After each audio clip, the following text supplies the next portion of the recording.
Ramu textile vocational institute শিক্ষার্থীদের আন্দোলনে তুপে পড়ে সুপারিনটেন্ডেন্ট পদত্যাগও অব্যাহতি নিয়েছেন আরও 2 সহকারী শিক্ষক।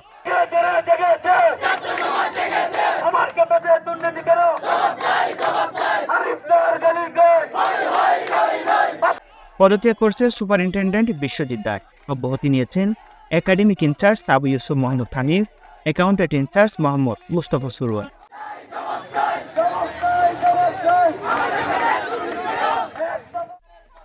এর আগে মঙ্গলবার 20 আগস্ট সকাল 10টা হতে দুপুর 2টা পর্যন্ত এক দফা দাবি নিয়ে চট্টগ্রাম কক্সবাজার মহাসড়ক অবরোধ করে ইনস্টিটিউটের প্রাক্তন এবং বর্তমান শিক্ষার্থীরা।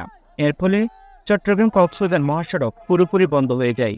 শেষে এই পদত্যাগ এবং অব্যাহতি নেওয়ার সিদ্ধান্ত নেন এই 3 শিক্ষক।